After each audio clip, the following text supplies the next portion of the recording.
There are no forests on Earth. When you read this headline out loud, even with the exclamation mark at the end, every sensible person will say that I'm out of my mind, and you will want to show me tons of photos with images of forests. I want you to believe that this is another trick. They make us think that this is a forest, when you actually are looking at 30-meter bushes. This is total bullshit and nonsense, you will say to me. Of course we know what forests look like, because we've all walked in them. Well, I expect that's how you will react, and that's fair. But after watching this video, its headline won't seem so strange to you, because you will reverse your concept of forests by 360 degrees. And now, first things first. We will begin with a well-known picture. Children see 9 dolphins on it, but adults see 2 lovers. A huge difference, don't you think? Try to see dolphins on it and see how hard it is.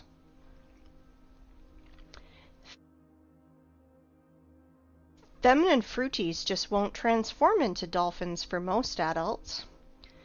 And that's funny because it's the opposite for kids. There is only one picture, but we see it completely differently. What is more, children and adults can't exchange perceptions. Why is this the case? It is simple. Eyes see the way the Matrix ordered them to, but that's not the way the real world looks. Our eyes become traitors over time. We were blinded while in childhood. The outward world is quite different.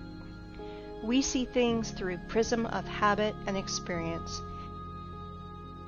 And this prism distorts everything completely.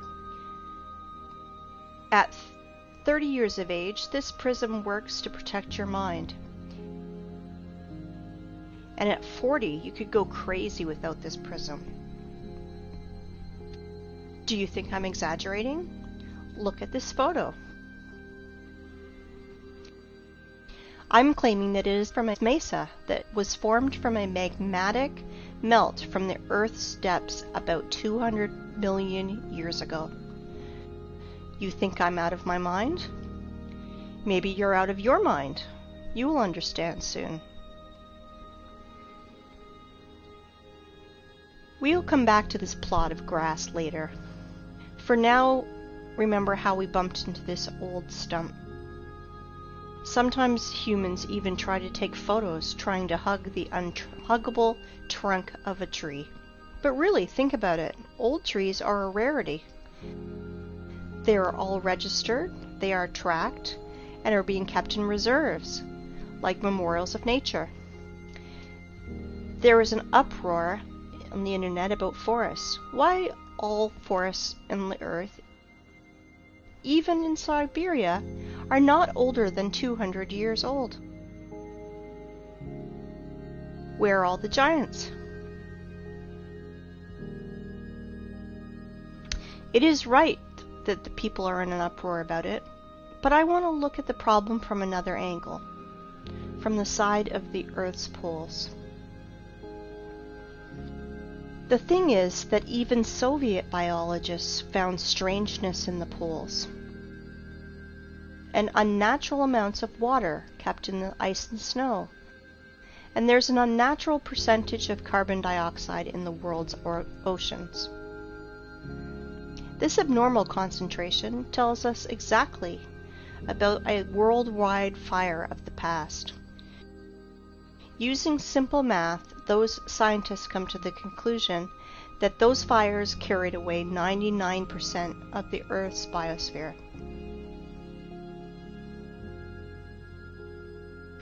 We all know that living cells consist of hydrogen and carbon, so the ice on the poles are made mostly from water, from burned organisms.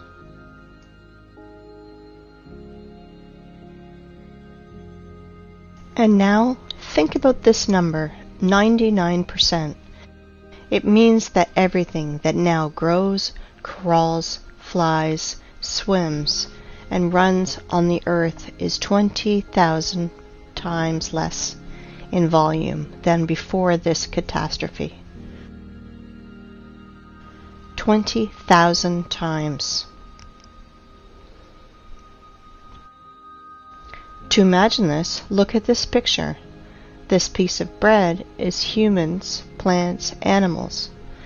Just this pathetic small piece of bread on this large transport truck represents Earth's biosphere before those times. I hope you understand that today's myth of overpopulation is just pure hoax and nonsense. 100%. But here's the problem. Biologists divided this number between all the continents and only calculated into this figure the dry land, not all the ice and snow that is on the earth.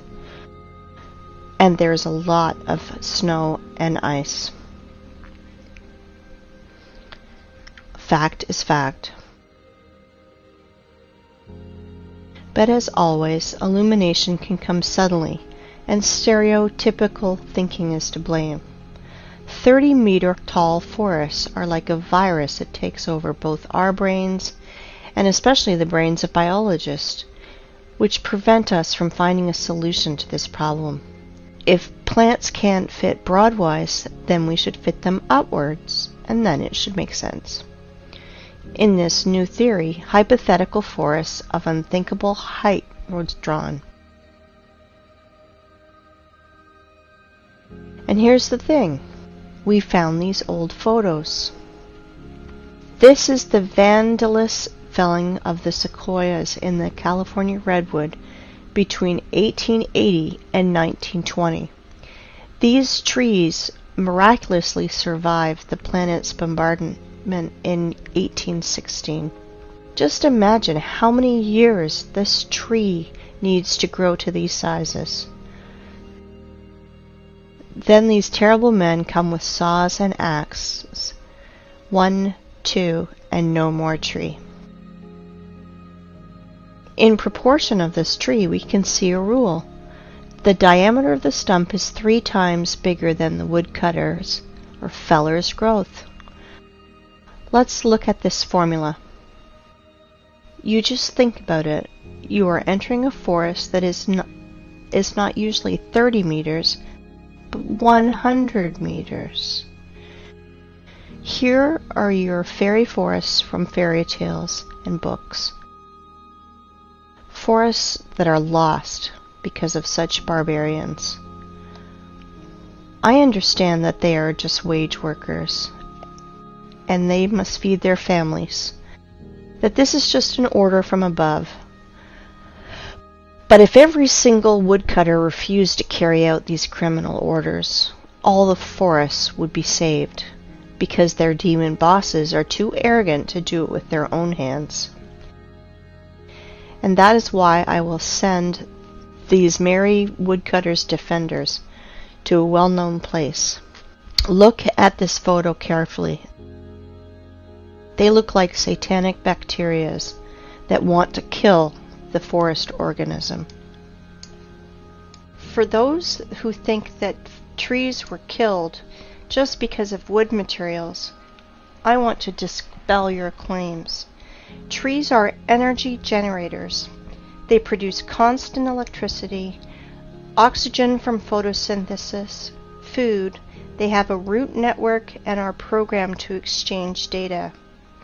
Our ancestry had a theory that trees are programmed to keep data from everything on the planet and save it in their information portal in their carbon fibers. I do not know the reason, but some sequoias that these vandals left alive even put a fence around it and called it a wildlife sanctuary. Of course, park guides will tell you tales from the crypt. How in this stupid Zoic era, stupid sores scratched their booty on the old sequoias of California. Let's summarize everything. Remains of the giant trees of the past are found, and homeless ice and snow of the poles took their place in the mosaic. It seems like everything is clear, but it is not. Nothing is so simple. If we take myths and legends of all nations, you can find lots of stories about people, animals, and plants morphing into stone. This is normal because paleontologists all over the world dig petrified fossils of humans, animals, and plants. There are so many of them that old museums are overfilled with petrified fossils of clovers, frogs, lizards, pieces of dinosaurs, and so on. Frogs and clovers are fine, but what about the forests? Guys, where are the trees? Old sequoias of California do not fit here because they are made of carbon. It means they are not related to the Silicon era.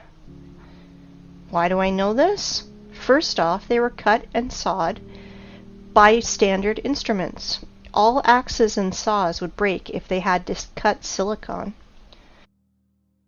So where are the silicon trees, if those giants from carbon are not related to the Silicon era? Guess what? They were found. Guess where? In the same North America, in Arizona to be precise. Ah, this zone of the Aryans. There are so many things going on there. The giant quarry that is now called the Grand Canyon. Like one person under the nickname Wake Up Human said, it is an apogee of the cynicism to name Quarry Waste as a national park. It is not a national park. It is just a quarry. And think what the ancient Russian word's root kolo is doing in the opposite part of the world. And the root ra, I won't even mention. Here is the city of Aryans, from which left only the vortex that made Hooligan meteorite 50,000 years ago. That's how Wikipedia is telling us this total bullshit. Oh, and by the way, here are our silicon trees. I wanted to introduce to you the museum under the open sky. Petrified trees here are just scattered in the desert and also fenced. Everyone today can visit this circus called Petrified Forest National Park. In this park, petrified fossils are not common. They are unique. If turtles and frogs were petrified in pale gray boulders, then this trees morphed into semi-precious stones.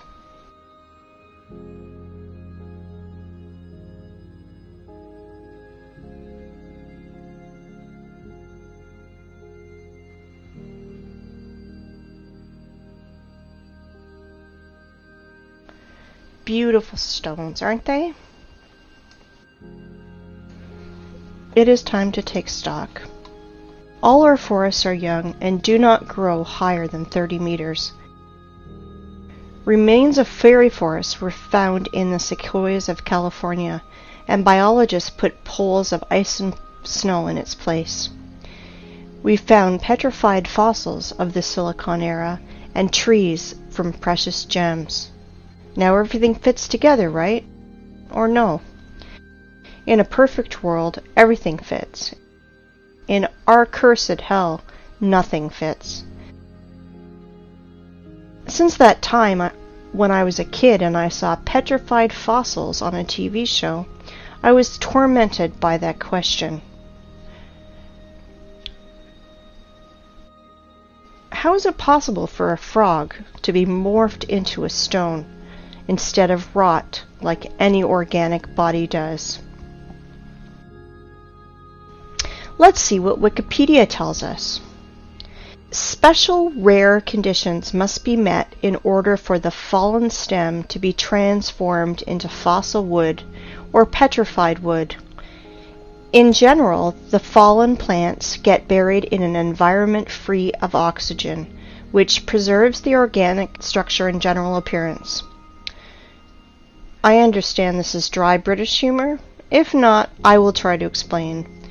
You need some spontaneous disaster. For example, a volcanic eruption, tsunami, clay rain, which would quickly cover the frog and mammoth and make conserves from them, where bacteria won't decompose the corpse to the state of stinking manure. In other words, to make the body petrified, you need to cover or engulf the body and to compact it. According to so-called scientists, the tissue was organic, and then it magically turned into silicon. SiO2. Remember this formula. If you have ever buried your home pets, you can quickly run and dig them out.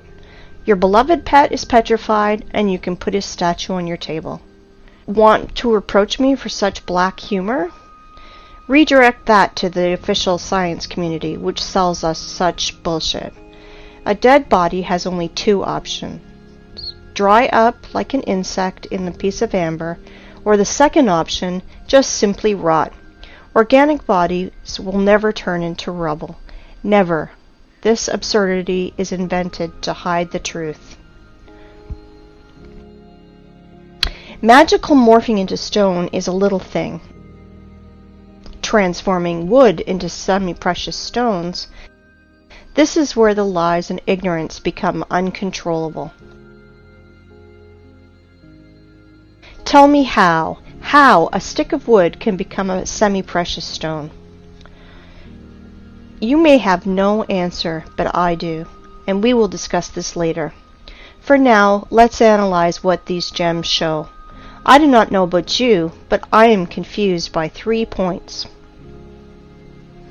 First of all, according to the official story, these trees lost in an unequal battle against a neighbor volcano. Attention, 225 million years ago. But wait, there's more!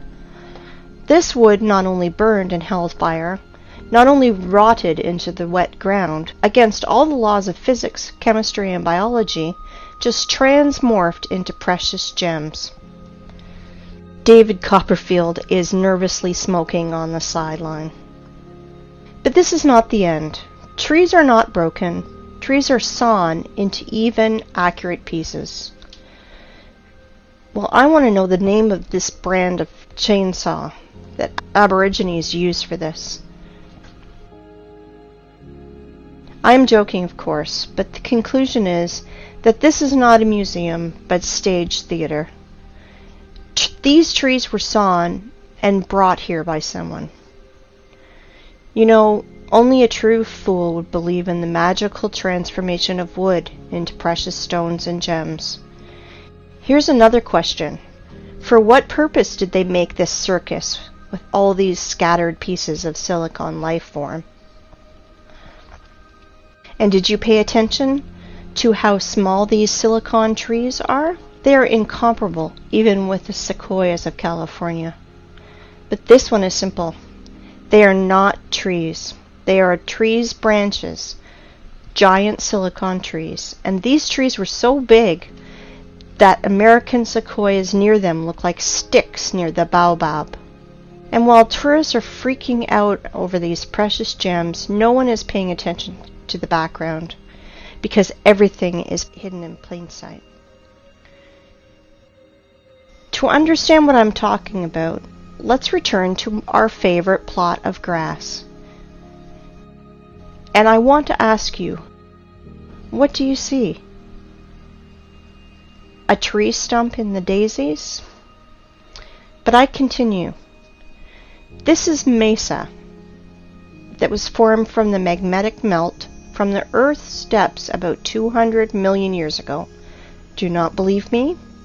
And now?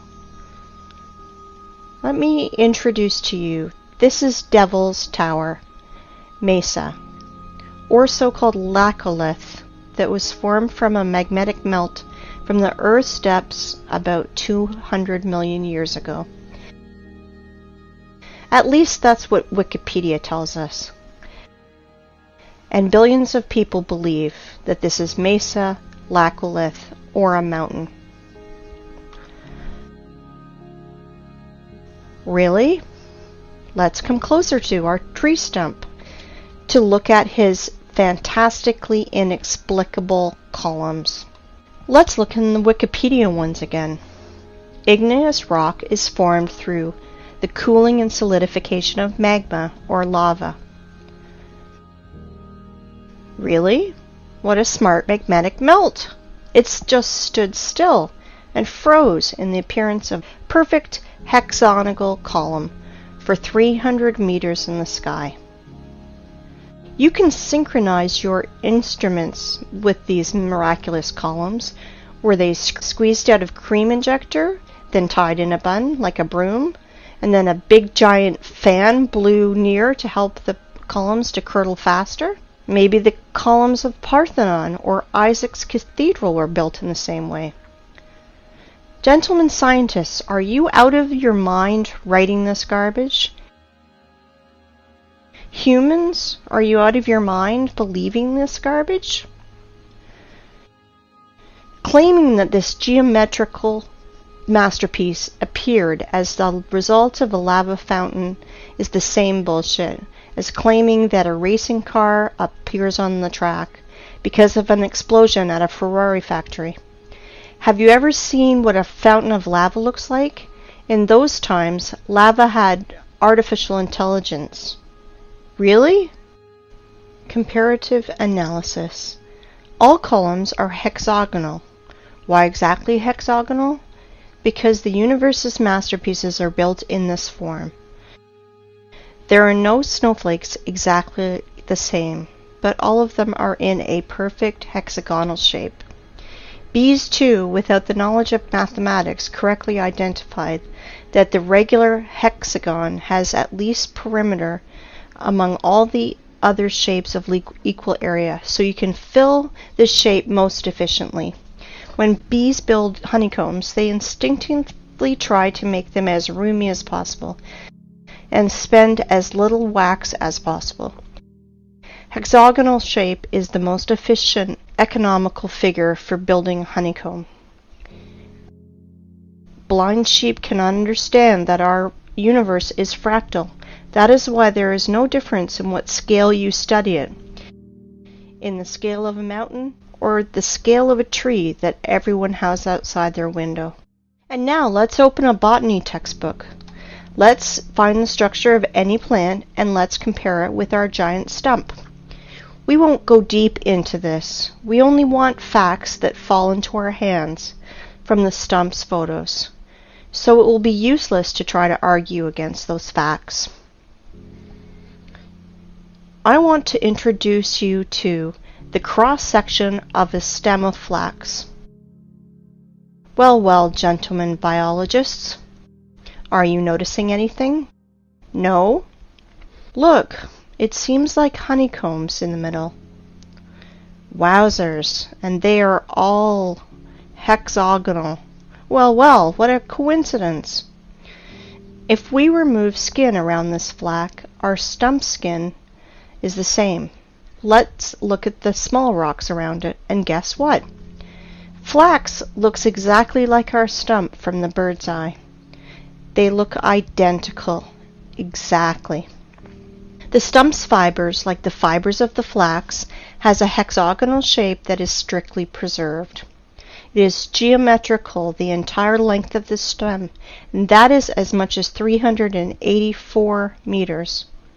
I want you to pay attention. The stump's fibers are even stricter in their proportion, as we learn from the botany textbooks.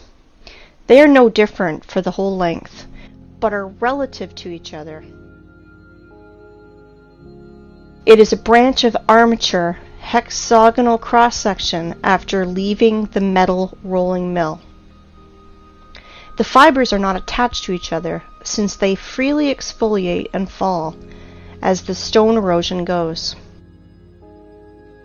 Each fiber out of our stump is covered with a thin skin, exactly like fascia, a thin sheath of fibrous tissue enclosing a muscle or other organ. As you see, petrified skin contacting winds and moisture is cracking, exfoliating, and showering, and this is direct evidence that the fibers of the stump consist of at least two components placed inside each other. Fibers do not go into the ground vertically. They gradually bend to transform into the root system like every tree does.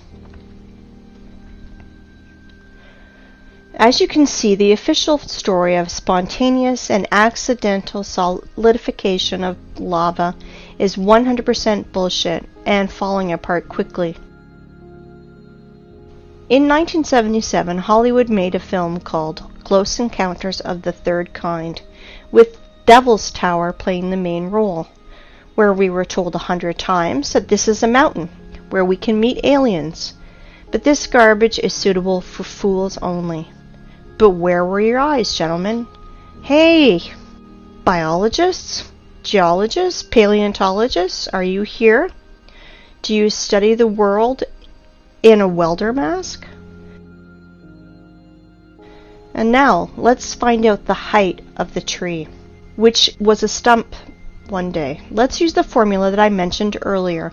The diameter of our stump is 300 meters at the base. So if we calculate 300 over 20, we will get the height of, are you ready? 6 kilometers, 19,685 feet. Just think about it. Everything is learned in comparison. I think we can put a big fat dot in here. Devil's Tower is a giant stump of a giant silicon tree with all the attributes of a normal stump that everybody's seen. But we should not underestimate the matrix that keeps all the cattle in the stables. I am sure that after such clear evidence, there will still be deep sleeping people who will ask for more. If you think that that's all my arguments, I want to disappoint you, because I have so many trump cards up my sleeve, and I will enjoy every moment that I will throw them on the table. Well, we figured out everything about this stump. Let's move to another one. Yes? And you thought that this was the only one? You just need to remove your blinkers and you will see so much. Let me introduce to you Giant's Causeway in Ireland. Notice something familiar? Take a closer look. Again, hexagonal columns. Wow. If you did not notice the similarity to the Devil's Tower's fibers, you must be 100% blind. This is the same giant stump, but now it did not come out of the ground. This tree grew right on the sea's shore. The Giant's Causeway consists of almost 40,000 columns of such geometrical proportions that all the bees in the world would be jealous. Of course, all nerds declared it to be a national nature reserve. Like I mentioned before, as one person named Wake Up Human said, it is an apogee of the cynicism to name quarry waste as a national park. In which connection is quarry waste here? I will say later, but guess what the official science bleats about this Irish stump?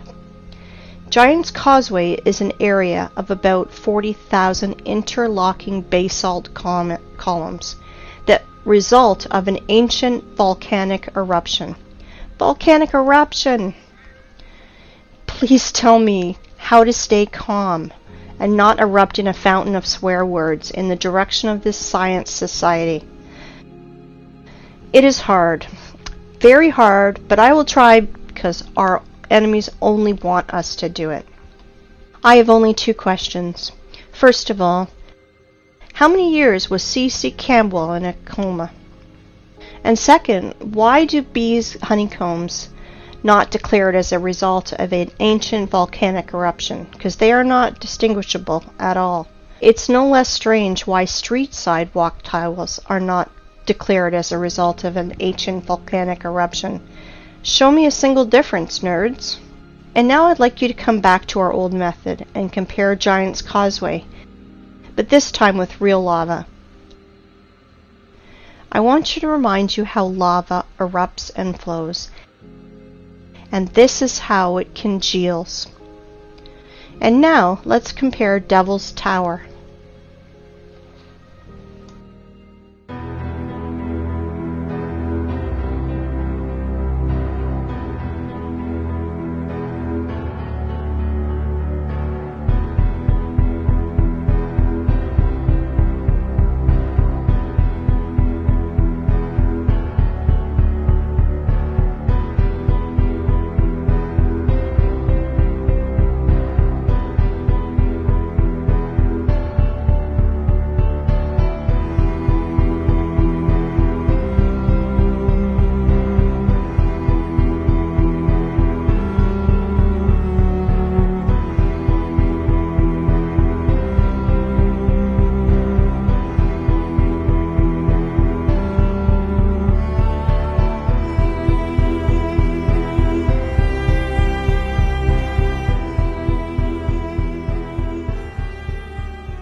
And now let's compare with Devil's Tower with Giant's Causeway. Oh, sorry for my French. I mean, let's compare Silicon Stump with Silicon Stump. Somebody still believes in the lava fountain? If I didn't know about giant silicon trees, I'd rather believe in a giant cream injector and a fan, but not in volcano garbage. If you think that these two giant silicon trees are the only thing that I can show you, then you are mistaken. There are loads of them on the planet. The funniest thing is that normal people do not realize that they are stumps.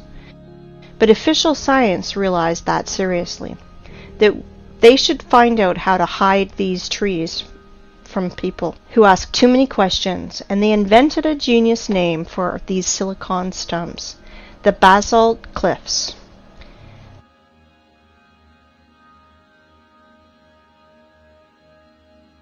I want you to pay attention to these two pictures, where fibers hang from the ceiling. How can volcanic version explain that? Lava was dripping, but its drops did not fall to the ground. The drops stuck by their hexagonal honeycombs to the major neighbor drops, which somehow reached the ground. Look at this picture. Just an everyday photo with this girl. It's good. But the only thing she does not realize is that she's sitting near the stump of a silicon tree. All artifacts are in plain sight, but the prism of the matrix do not allow us to see 9 dolphins. There are tons of silicon stumps in the network. You can research this topic yourself. Google will help you. Let's move forward. I want to introduce to you one more hexagonal miracle of the earth that is of silicon nature. I want to introduce you to the biggest salt lake in the world, Salar de Uyuni in Bolivia. As you can see, not everything is so simple as it is written in textbooks and shown on the Discovery Channel. Our tradition wanted to show you what Wikipedia is telling us about these hexagons. But the fibers of silicon stumps, Wikipedia is changing it a bit. About the hexagonal structure of South American Lake, it is keeping silent, like a fish, like there's none of them. But they are there, absolutely there. You won't believe it, but Wikipedia is not the only thing that's silent. After hours of research, I found nothing about this hexagonal structure. And only in one place I found a single phrase, like, "Look, how interesting this dried and cracked salt." And then I fell into a stupor. First of all, under the blazing sun's rays, every surface cracks like this. But not in hexagonal shape, like honeycombs. Secondly, cracks are deepenings between the fragments of surface, but I see elevations. And this is opposite to the cracks. It looks more like fiber fascia, like the silicon Stumps one. And the third thing, why is all the salt surface in exactly a hexagonal shape? If the official story is not a sensible explanation, let me tell you my opinion. As Wake Up Human says, there are no salt lakes, just sludge settling tanks. I agree with him, but this is not the case. And here's why. I think that you've already realized that honeycomb's hexagonal shape is an attribute that belongs exclusively to living organisms. Either is the possession of a queen bee, snowflake structure, or plant's fiber. As we see with our own eyes, Salar do Uyuni is not just a giant layer of salt. It was a living being of the silicone form of life, which was scraped out by the adepts of technocracy, by their machines. Now you understand how far we are from reality? If we can't even imagine a giant tree, then how can we imagine a creature from salt, 10,000 kilometers wide? Then the height is impossible to imagine.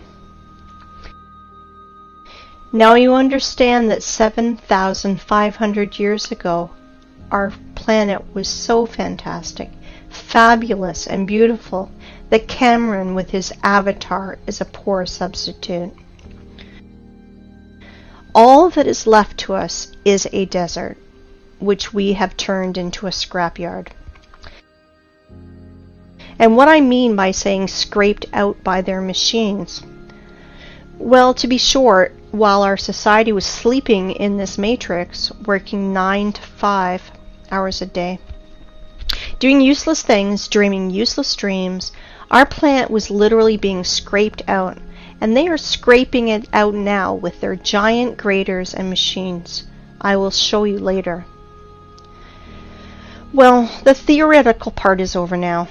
It's time for the climax, and we are close to the runway. But before, we should return to our first stump and see one strange thing. I bet you did not notice. We saw many stumps, but this one is special. It has a flat surface on top, which means it was cut down. Yes, exactly, cut or sawed. And now our imagination is asking us, who cut it? For what? What did they cut it with? I will answer this question later. We will put these questions in the background because the stump that was cut is not a single one on the planet. I will tell you even more. Devil's Tower is a small one compared to the others. Boys and girls, our aircraft is ready to fly. Of course. Well, we have no course. We will fly around the planet. Fasten your seatbelts and better hold on to the handrails, because everything you will see will overturn your notion of rocks and mountains. Let's go! While we're flying, let's play a game. Find 10 differences. Though there are only 2 differences, material and size.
These stumps are sticking out everywhere on the whole planet.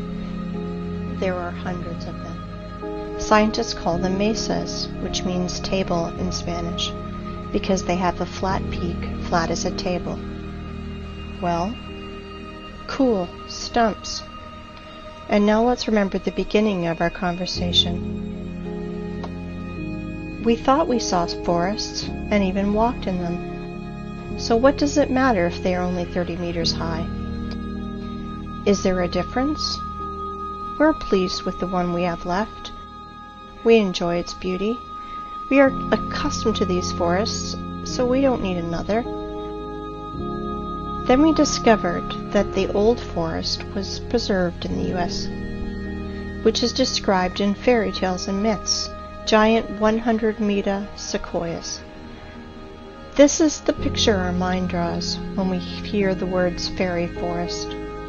Let's think about the sequoias in California and the prism of matrix forces, otherwise our mind's protectors will melt, because Devil's Tower is actually a 6-kilometer high tree.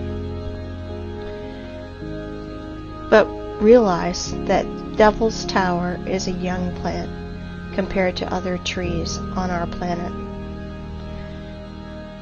For example, this mountain in Cape Town in Africa is really impressive. This plateau is 3 kilometers in diameter. If we multiply 3 by 20, we will get a tree of 60 kilometers high. Do you have any clue how big its branches are? On one of the branches, you could easily place a huge residential area with all the shopping malls, schools, and parks. Just imagine how huge it is. Of course, your mind will never see that this mountain in Africa is really a tree that is 10 times higher than the Devil Tower tree, 60 kilometers higher. But guess what? That's not the limit. In the work of Russian scientist and poet Alexander Sergeyevich Pushkin, we can read about giant fairy oaks that was on the Bayan Island near Lokomori, and we now believe has been killed by our government. That oak was supposed to be the center of the earth and was some 100 kilometers high. Not sure how high, but for sure higher than the Cape Town one. This oak was the biggest plant on Earth. Remember in the beginning I mentioned our prism of the mind that helps to preserve it but distorts reality? Ask any person to show you trees on the right photo, and he will immediately put his finger on the green on the ground. Without noticing that it's only pathetic bushes, it looks more like moss in comparison to this size. But definitely not a forest. Now you understand why we can't find 9 dolphins? But do not dwell on fish and stumps. Once again, I urge you to think in planetary sizes. If instead of dolphins and stumps, we see lovers and mountains, imagine what is hidden from us with a curtain. That is why the apocalypse is translated as curtain opening. Do you understand now why I mentioned this matrix prism in the beginning? Through which we are looking, and it turned out that we see nothing. The real world is different. I can call today's state of society a real dream, and the sad part is it is not figurative. You know, in the Russian language, the word tree is spelled D-E-R-E-V-O, de-re-vo. The word ancient tree is spelled D-re-vo, and the word ancient trees is spelled de revnost. It means in Russian language, the language of the Aryans, time, when giant old trees grew. Interesting, isn't it? Well, let's put all that in our pocket and continue our flight. I think you will ask me, and maybe it's time to ask questions. Who cut down this forest? Why did they cut it? What did they use it for? No, it is too early to ask that. We know that the whole face of the planet was covered by giant vegetation. So we can ask ourselves, where did all the other forests go? The thing is that this so-called mesa are just single ones, because only the best were chosen for cutting. Whole other forests up the planet were laid down by blast waves. We reviewed only stumps with flat peaks. Does anyone remember how not cut but actually broken trees look like? I will remind you. Understand my hint? Let's play the game again. Find 10 differences.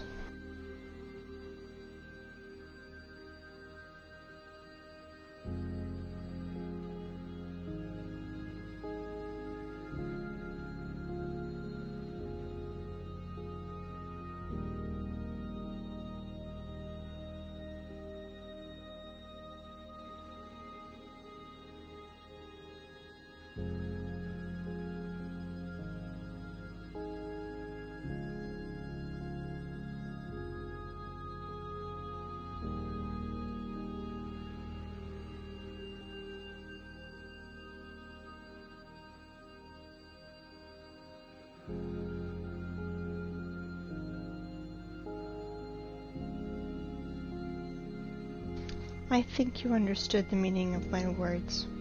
So I want you to look at the highest stumps of our planet. They were mined like a quarry and were broke by blasts. For example, the tree Everest.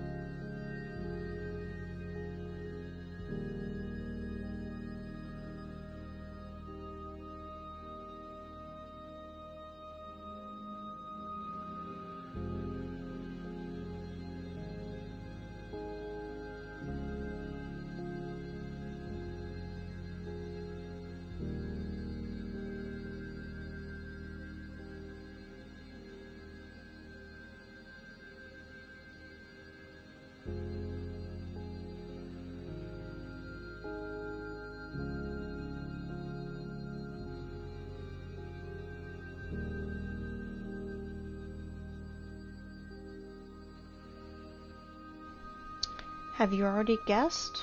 There are no such things as rocks on our planet. They are all just pieces of broken stumps. You can look at millions of photos, but the only thing that you will find is corpses of our true environment. How official science explains our origin of rocks, I think you guessed too. Now you understand why we are so charmed by rock?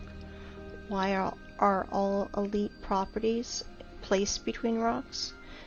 Why the most clean materials for construction are pieces of rock? Because even if they are dead, they still emit powerful energy for us, mortal carbon human beings. Stone is a bridge between silicon and carbon life forms. And now, the important thing you must learn is how to distinguish rocks from mountains. They are completely different things. Rocks consist of solid pieces of ragged stone with fragments of fibers that reach to the sky. But mountain is just a pile of loose waste, which were brought on by giant machines. It has almost perfect cone shape, like every loose structure does. Sometimes those piles have chemical waste inside And sometimes those wastes react with each other, and sometimes they burn, and sometimes explode. And then nerds in white coats scream that they invented a new volcano, and will immediately tell you stories from the crypt. How 200 million years ago this volcano formed those silicon stumps, and explain the origin of our street sidewalk tiles as a result of an ancient volcanic eruption. That is why there's no such thing as volcanoes, rocks, and mountains on our planet. You can throw out these terms from your vocabulary. Okay, let's fly further. So from our window you saw that absolutely all the rocks on our planet are just corpses of the silicon form of life. They are all fallen trees, you want to ask? No, not all of them have hexagonal structure like the Devil's Tower. Some of these rocks have lamellar structure or spongy structure, like our mushrooms do. Like liver is different from our heart or our lung, so our ancient world was so diverse that we can't identify or even imagine lots of species structure like our mushrooms do. Like liver is different from our heart or lung, so our ancient world was so diverse that we can't identify or even imagine lots of species and subspecies. Let me introduce this theme was covered in detail by Pavel Ulyanov. His YouTube name is Wake Up Humans. He did revolutionary work in the theme of geology and bucket wheel excavations work. Let me introduce to you this giant cuttlefish, which is a Badger 288, one of the world's biggest rotor excavators. And this is how those machines work. They crawl on its wheel parallel to the quarry wall. Giant wheels with ladles scratch at rock and ground, leaving concave wall.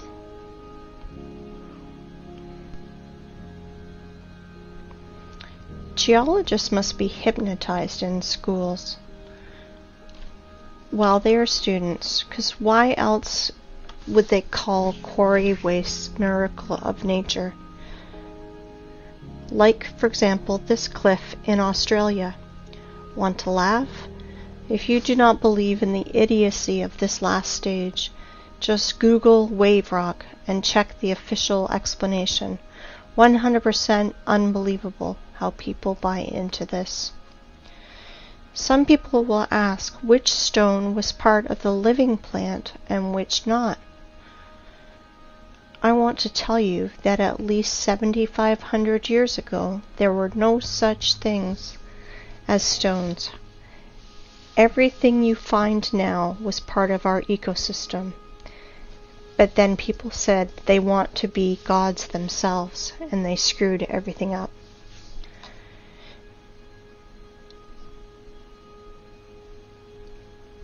I want to ask you, open your minds. They live, we sleep. But they not only live, they're also killing our planet. They are doing it right now while you're watching this. Wake up, humans.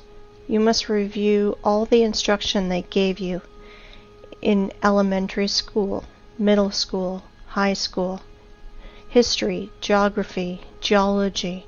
Open your mind. I want you to look at these photos.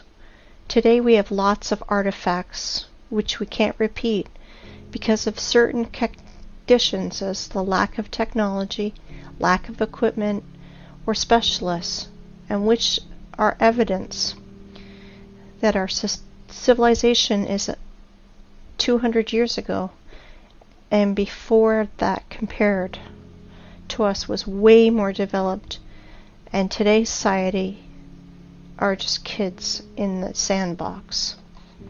Here are some examples. Bubbleovo Bath, 1784 to 1820. Here is what this man that was near it tells us. Sorry for my language, but they are telling us absolute bullshit. That somehow the master made it for 7 years and polished it every day like Papa Carlo. Absolute bullshit.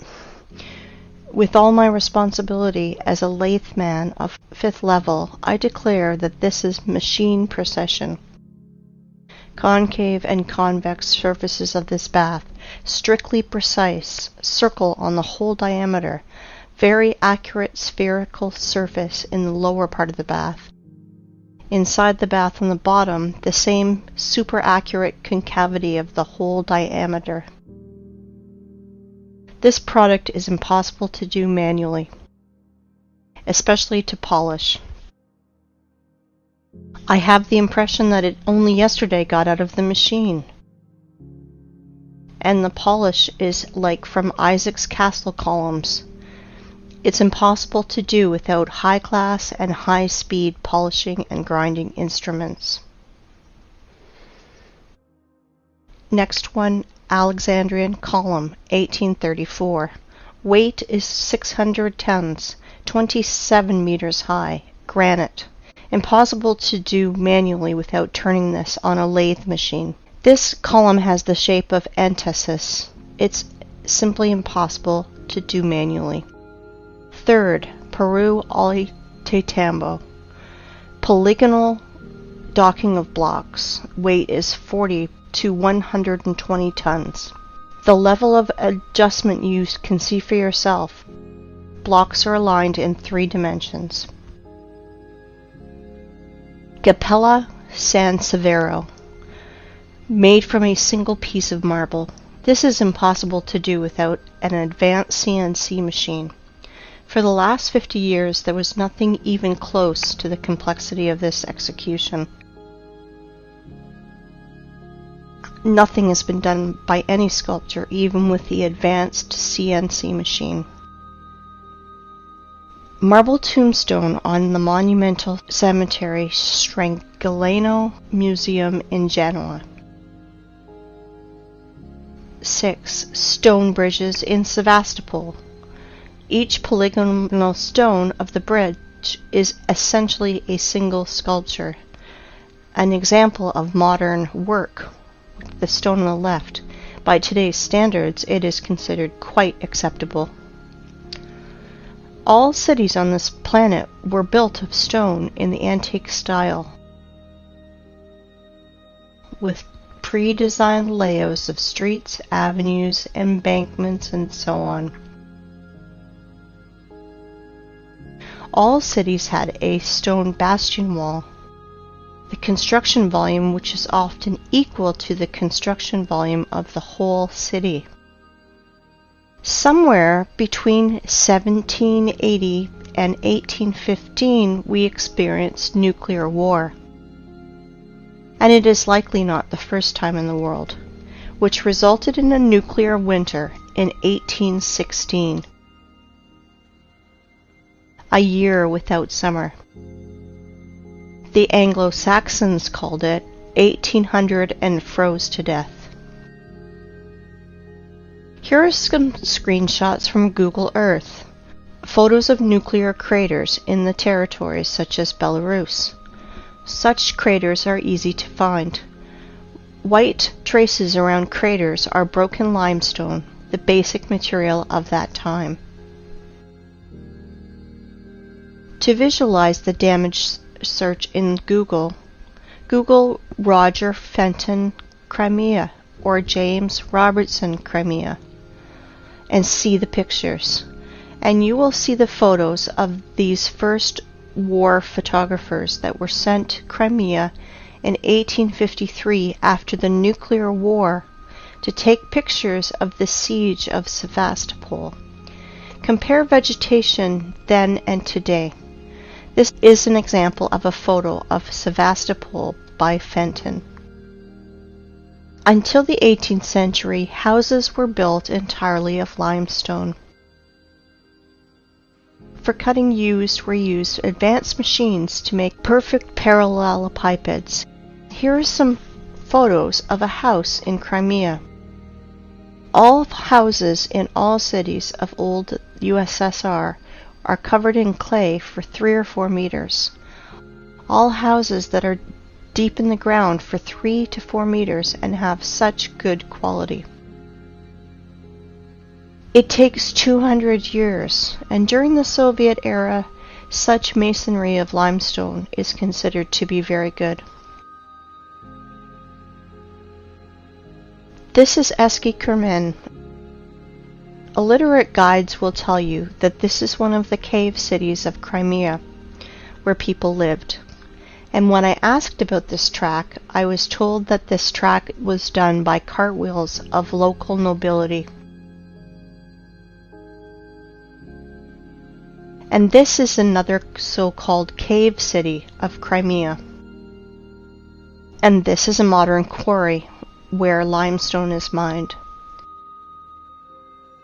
This photo is made before the revolution of 1917. You can see that from the limestone is accurately cut segments, the bottom of which runs the railway and where a house stands. And now a very important photo of Inkerman Quarry, the name Champani, made in 1890.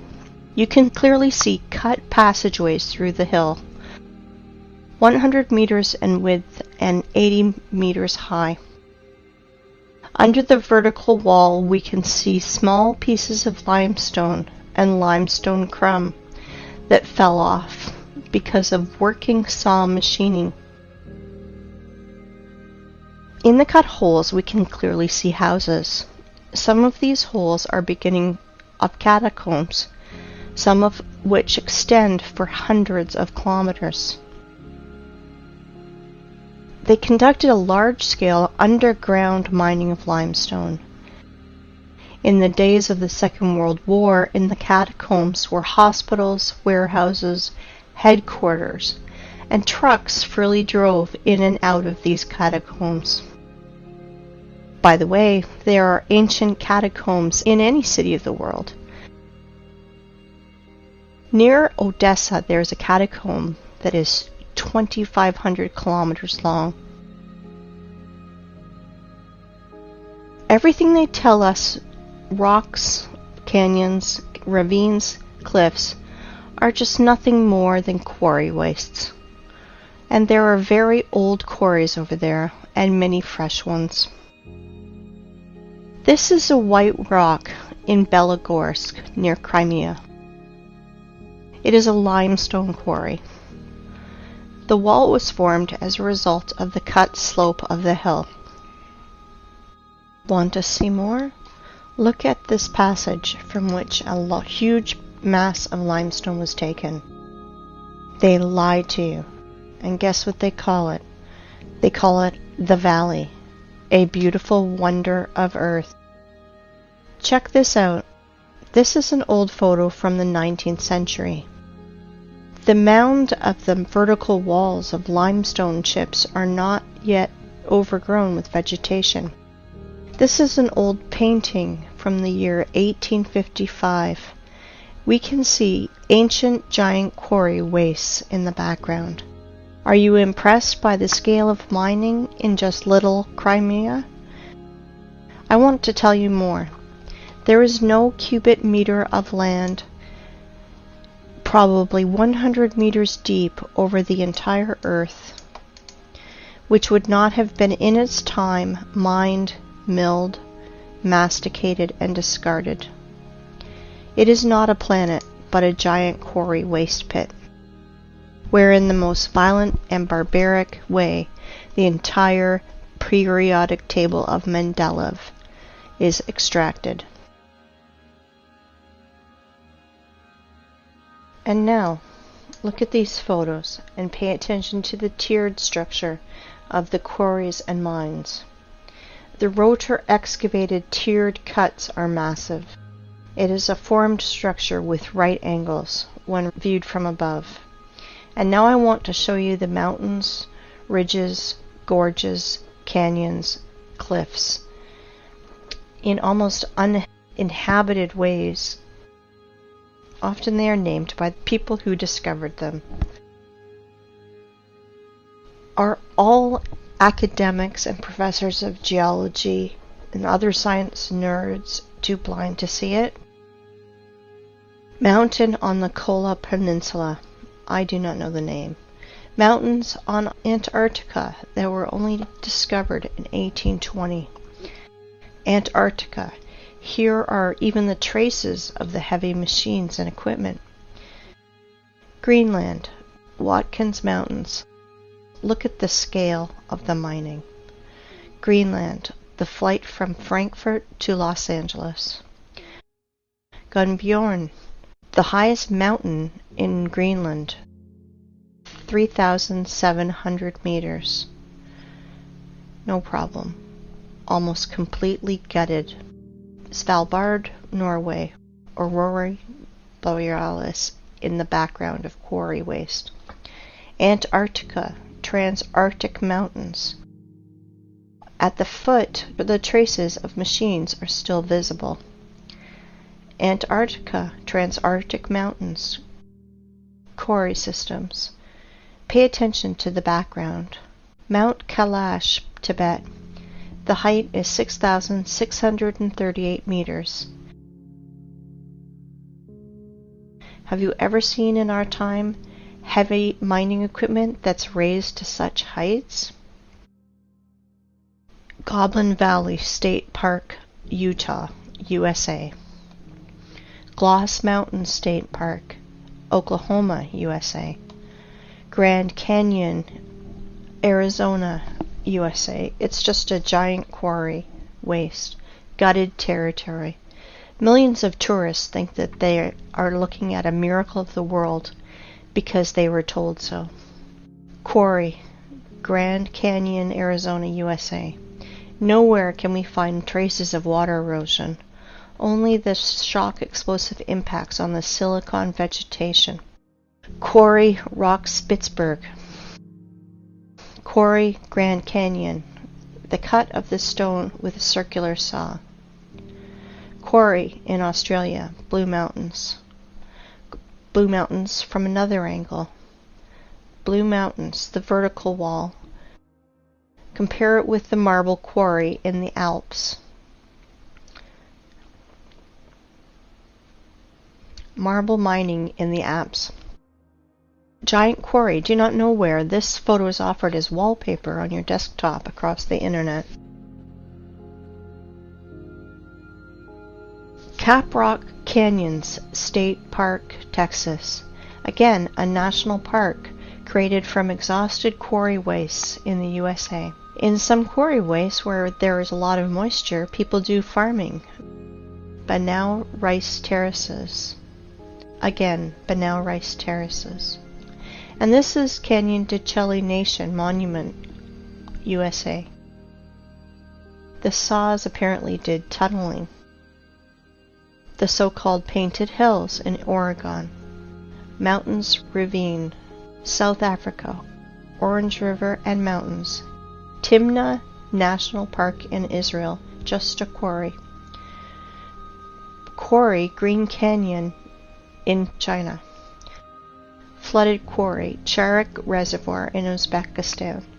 Flooded quarry, another angle. As you can see, there are no natural rocks, mountains, cliffs, and gorges on this planet.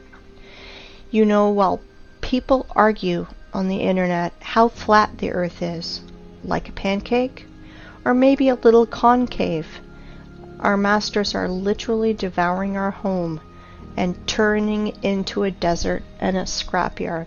Guess what? It appears there are quarries on our planet the size of several countries.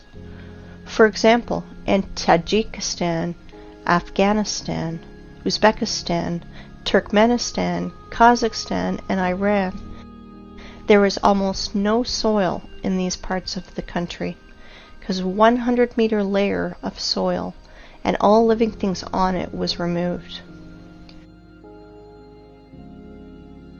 It looks like the Ural Sea and the Caspian Sea are just giant flooded quarries. Yes, all areas in the world that is painted yellow on Google Maps are the bottom of quarry wastes. Uzgurt Plateau. In the middle of the picture is a group of cars. If you fill this quarry with a layer of water 1,500 meters high, you will get an analogy of the Sea of Azov. And this is the Sea of Azov, flooded old quarry. The bottom is as smooth as a table on which rotor excavators rolled. The maximum depth is 15 meters. Perhaps thorium was mined here. The edge of the Karakum Desert, the area of which is 350,000 kilometers squared. The impression is that planetary reapers worked here. In reality, Kori, for the rest of the population, Canyon Yangakala, the wonder of the world, in Turkmenistan. In reality, Kori, for the population, Plateau Tozber, Kazakhstan. USA Monument Valley, USA. Previously, this area was several hundred meters high, up to the stumps of the silicon trees in the background. Same Monument Valley, USA. Namibia. The desert is the bottom of a quarry. Egypt. The top layer is scraped out with soil and all living things on it, also burnt by nuclear blast. Most part of Australia is cut and scraped almost completely. No soil, only red desert left. Australia, Nigeria, desert. The conclusion is deserts are 100% artificial. They emerged as a result of long-term mining activities. Even more, you can easily safely replace the words canyons, gorges, rocks, ravines, plateaus, mountain lake, and just simple lake in your vocabulary to the words quarry, mine, flooded quarry, flooded mine. Krivobor in Russia. Krivobor in a different angle. In the middle of this island, overgrown with bushes, stood a rotary excavator. Kruitvann in Switzerland, obviously the work of a rotary excavator. Siberia, Anabari quarry. And now look at this. This is pile of waste rock in Donbass. The height sometimes reaches 300 meters. Inside them are chemical reactions. They burn, and sometimes they even explode when they accumulate excess pressure, and more. Let me introduce to you this pile of waste called Vesuvius in Italy. 1,281 meters high. But science nerds will tell you that this is a volcano because it is burning, even once it exploded. What a story. How people buy into it is beyond me. And now let's look at the biggest pile of waste, called terracons or volcanoes.